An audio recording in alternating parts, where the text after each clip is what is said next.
At one point, you were only using condoms.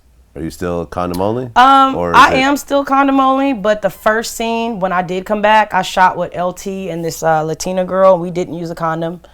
It was just for old time's sake, just to show everyone, because everyone's so like, oh my God, she's still using condoms. Well, she said doesn't have it, but they're using condoms. So you know what I mean? Like, so we were all tested, and like now they have a new testing company they go through, and instead of every month, it's every 2 weeks. Okay. So yeah, we all got a fresh test, and we shot without the condom, but I still prefer to shoot with condom. Yeah, why is that? It's just better for me. Because you can never be safe enough, you know? Yeah. And just to promote and practice safe sex. Right.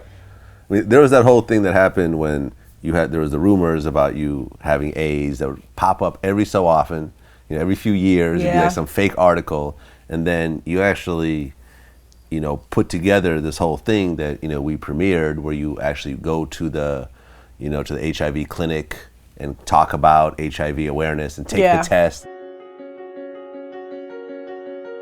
All right, so I read your test and your result today is negative. And ultimately, most importantly, I am not HIV positive. Like the first time around, I just did like a basic webcam video. Hey, I'm fine, nothing's wrong with me, and that was good enough. The second time around, it was like my friends and family were actually getting into physical fights with people about it. So they were pressuring me like, dude, why don't you just show your test results? And I'm like, dude, I have to go get tested. Like, I don't just have a test results right here in my pocket because I'm not shooting often. Now, when you're shooting constantly, you're constantly getting tested. But if I haven't shot in months, I'm not going to just have, of course I'm going to have a test from the last whatever, but I'm not going to have, and if I've only been with one person and I haven't been shooting, I'm not going to have a test that I just took yesterday. So I was like, okay, let me go get tested. So, and then the person who I had edited it was taking forever. And you remember that. I was like, man, so it got to the point where I was telling her, like, look, I need to put dead this rumor. You're taking way too long.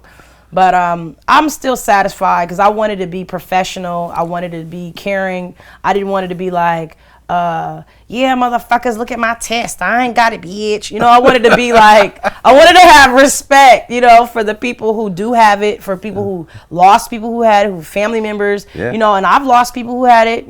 Jeremy lost people who had it, so it's like a touchy subject, I have family members who currently have it, Oh, really? Friends who currently have it. Oh, so it's kind of like the people that that have it, how do they catch it?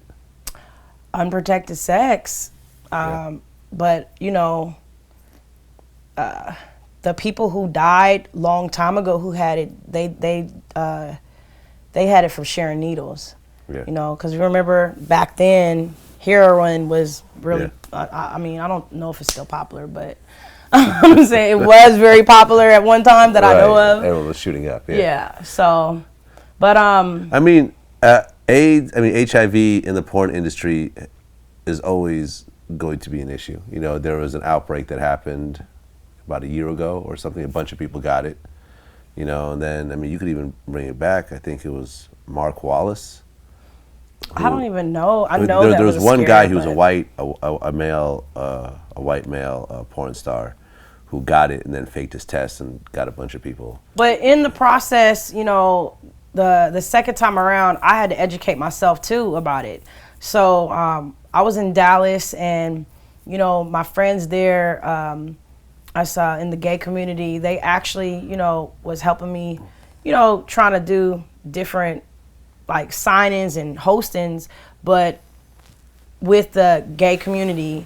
And they have like these pop-up test things that they have where you can get your test results in 20 minutes and all of that. So I was trying to like, be more in the loop and trying to turn some negative press into positive.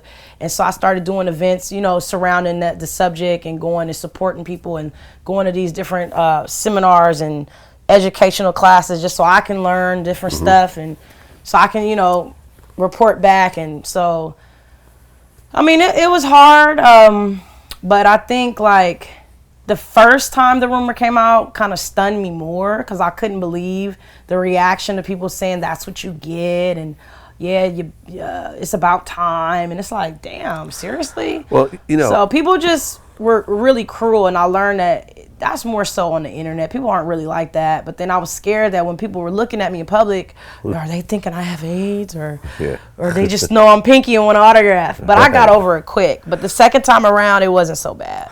Well, you know, I interviewed Wesley Pipes not too long ago. I don't know if you heard, but he actually announced that he has lung cancer. I heard. Yeah. And, you know, when we put up the article, I'm reading through the comments, and it's like, that's what he get for fucking all them nasty bitches. And I'm like, this is lung cancer. Like, how do these two events even correlate with each other? Like, you can't fuck someone and get lung cancer. Like, I don't care how nasty they are. Like, that's something that's a whole different part of your body. I mean, but people that's how people are. You know, but people will go in, like, and that's what kind of stunned me, because it's like, damn, like, because I get so many compliments about all the interviews I do for you, but on the comments, it's horrible. Like, I don't even look. Like, any interview, anything from good to bad to where I don't even go and look. People are like, oh, you know, I'm like, oh, I was there. I was there when I filmed it. I don't have to go check it out. Like, you know, They talk so bad. But people just like attention, and I think that's their therapy, their way of venting and, you know, projecting the negative stuff that they have going on in their own personal lives.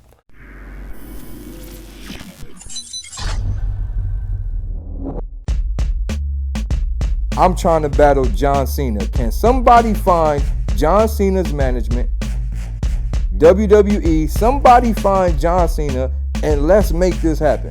So let's be super honest here, and I'm gonna be really frank and a little uncouth. I'm not gonna suck a dick unless I'm gonna do it great. I'm not gonna write a book unless I'm gonna do it great. I'm not gonna cook a meal unless I'm not gonna touch anything unless I plan on doing it better than anyone else you've ever met in your entire life.